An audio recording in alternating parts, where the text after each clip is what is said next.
Indian football മുൻ താരവും വിഖ്യാത പരിശീലകനുമായ ടി.കെ. ചാത്തുണ്ണി അന്തരിച്ചു. 79 വയസ്സായിരുന്നു. സന്തോഷ് ട്രോഫിയിൽ ഗോവ, സർവീസസ് ടീമുകൾക്കായി കളിച്ചിട്ടുള്ള ചാത്തുണ്ണി കേരള ടീമിനെയും ഇന്ത്യയിലെ വമ്പൻ ക്ലബ്ബുകളെയും പരിശീലിപ്പിച്ചിട്ടുമുണ്ട്. വിവരങ്ങളുമായി അനിൽ വാസുദേവ് സ്പോർട്സ് ഡെസ്കിൽ നിന്ന് ചേരുന്നു. അനിൽ, എന്തൊക്കെയാണ് വിവരങ്ങൾ?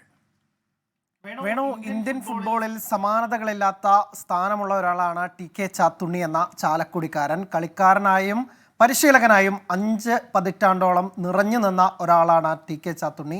കേരളത്തിൻ്റെ ടീമിനായും സർവീസസ്, ഗോവ അടക്കമുള്ള സന്തോഷ് ട്രോഫി ടീമുകൾക്കായും ഒക്കെ തന്നെ കളിച്ചിട്ടുള്ള ടി.കെ. ചാത്തുണ്ണി ഒരുപക്ഷെ പരിശീലകൻ എന്ന തരത്തിലായിരിക്കും കൂടുതൽ പ്രശസ്തനായത്. ഒരു കളിക്കാരനായി തനിക്ക് നേടാനാവാതെ പോയ പല നേട്ടങ്ങളും പരിശീലകൻ എന്ന ആ റോളിൽ അദ്ദേഹം വെട്ടിപ്പിടിക്കുന്ന കാഴ്ച കണ്ടു. കേരള പോലീസ് ടീമിന് ആദ്യമായി അവരിലൂടെ സംസ്ഥാനത്തേക്ക് ഫെഡറേഷൻ കപ്പ് കൊണ്ടുവന്നത് ടി.കെ. ചാത്തുണ്ണിയാണ്. അതിനുശേഷം കൊൽക്കത്തയിലെയും ഗോവയിലുമൊക്കെ ഉള്ള വമ്പൻ ക്ലബ്ബുകൾ ചാത്തുണ്ണിയെ റാഞ്ചി അവിടേക്ക് കൊണ്ടുപോയി. അവിടെ ചെന്ന ചാത്തുണ്ണി ദ എന്ന പേരിൽ അറിയപ്പെട്ടുകൊണ്ടാണ് അദ്ദേഹം തൻ്റെ കോച്ചിങ് കരിയറിലെ വലിയ വലിയ നേട്ടങ്ങളൊക്കെ തന്നെ കൊണ്ടുവന്നിട്ടുള്ളത്.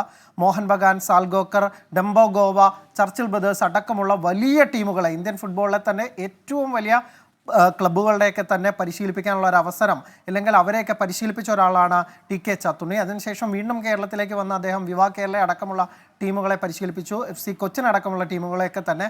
അങ്ങനെ അതിനുശേഷം വീണ്ടും ഗോകുലം, കേരള അടക്കം ടീമുകളുടെ ഭാഗമാവുകയും അദ്ദേഹം ചെയ്തിരുന്നു. എന്തായാലും ഇന്ത്യൻ ഫുട്ബോളിന് ഒരു കനത്ത നഷ്ടം തന്നെയാണ് ടി.കെ. ചാത്തുണ്ണിയുടെ വിയോഗം.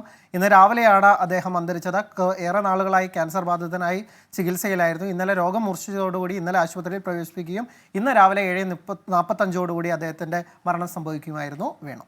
അനിൽ വാസുദേവാണ് സ്പോർട്സ് ഡെസ്കിൽ നിന്ന് വിവരങ്ങളുമായി ചേർന്നത്.